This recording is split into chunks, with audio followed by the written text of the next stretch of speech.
इस वक्त एक और बड़ी खबर आ रही है। गाजा पर आईडीएफ का ट्रिपल अटैक। दक्षिणी गाजा पर समंदर से हमला हुआ है। इजरायली नेवी ने हमास पर हमला किया है।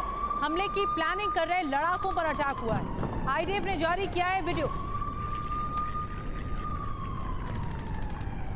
हमारे साथ एक खास मेहमान इस वक्त जुड़ गए हैं। कर्नल रिटायर्ड एस डिनी साहब हमारे साथ जुड़े हैं डिफेंस एक्सपर्ट के तौर पर।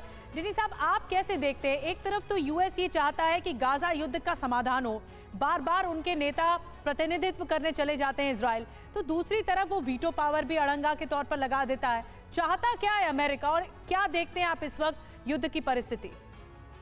देखिए मैम, अमेरिका एक कैच 22 सिचुएशन में है, ये मानता हूं मैं, कि एक तरफ वो चाहते हैं कि युद्ध का जो एंड है वो किसी ना किसी तरीके से जल्द हो, ताकि जो इंटरनेशनल प्रेशर और जो सिविलियन कैजुअलिटीज है उसको कम से कम रखें। लेकिन दूसरी तरफ वो इजराइल को भी सपोर्ट करना चाहता है, क्योंकि इजराइल जिस तरह से मिलिट्री ऑब्जेक्टिव्स और जो पॉलिटिकल ऑब्जेक्टिव्स लेके युद्ध में आया है, उसका पूरी तरीके से परिणाम अभी तक इजराइल को मिला नहीं है। ना वो पूरी तरह से हमास को खत्म कर पाए हैं, और ना ही उन्होंने जितने भी कैप्टिव या बंदी बना के जितने लोगों को रखा है, पूरे के पूरे लोगों को अभी तक उनको फ्री भी नहीं कर पाए। तो इस तरह से दोनों तरह से मेरे ख्याल से यूएस प्रेशर में है कि करें तो क्या करें। और उसके ऊपर से जो प्रॉक्सी वार की जो आपके इंट्रोडक्शन में जो जैसे रिपोर्ट दिखाते हुतीज के जो रेबल्स हैं वो लगातार अटैक कर रहे हैं यूएस के ऊपर डायरेक्टली।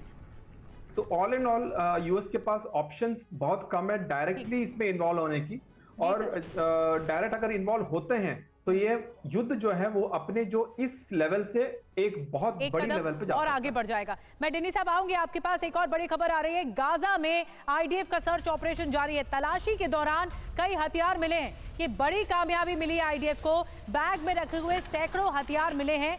बैग में यूएन रिलीफ फंड लिखे होने का दावा भी किया गया है। गाजा में काम कर रही है UN relief fund, welfare fund, और इसी बैग से इस तरह के हथियार मिले। और एक और बड़ी खबर, गाजा के जबालिया में भीषण लड़ाई चल रही है। 24 घंटे में जबालिया में कब्जे का दावा किया जा रहा है। जबालिया में पूरी तरह आईडीएफ का कब्जा होगा, ये कहा जा रहा है। जबालिया पर लगातार बम बरसा रहा है इजराइल। इजरायली मीडिया ने यह बड़ा दावा किया है।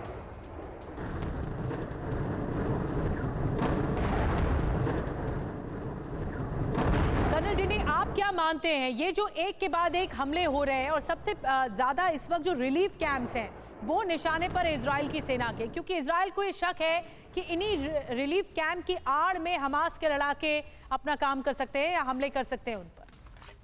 अब देखिए, इसको मैं दो तरीके से देखता हूँ। एक, जैसे आपने कहा, बिल्कुल ठीक कहा कि जो हमास है वो लगातार हॉस्पिटल्स और रिलीफ कैंप्स के इर्द गिर्द या उसी में रह के वो अटैक करते हैं या वहां पर शेल्टर ले रहे हैं। तो इजराइल ये मानता है कि वहां पर टारगेट करने से हमास की उनको वहां पर कैजुअलिटीज का एक कारण वो। दूसरा कारण हम जो देख रहे हैं अभी, हमास को पूरी तरह से नष्ट नहीं कर पा रहे, लेकिन कम से कम जो इंफ्रास्ट्रक्चर है, जिसको वो अपनी भाषा में टेरर इंफ्रास्ट्रक्चर बोलते हैं, चाहे वो उसमें बिल्डिंग्स हो, चाहे टनल्स हो, चाहे बाकी चीज, उसको डिस्ट्रॉय करने के अभी ऑपरेशन चल रहे हैं। तो मेरे ख्याल से कुछ दिनों के बाद जब हम देखेंगे ऑलमोस्ट 50% से ज्यादा बिल्डिंग्स के अकाउंट डैमेजेस और डिस्ट्रक्शंस हो चुके हैं ऑलरेडी। तो जिस तरह से चल रहा है आगे, मेरे ख्याल से इजराइल जो है एक विजिबल लोगों को दिखे कि हमने किस तरह से बदला लिया, तो इसलिए मेरे ख्याल से बिल्कुल। बहुत बहुत धन्यवाद डिनी साहब हमसे जुड़ने के लिए। ये बहुत बड़ी एलाबरेट तरीके से आपने ये बताया कि ये एक मकसद हो सकता है। बेशक हमास के लड़ाके टारगेट है इजराइल का, लेकिन इजराइल का टारगेट ये भी है कि हमास ही पूरी तरह से खत्म हो जाए और पूरी तरह से उसका कब्जा हो जाए।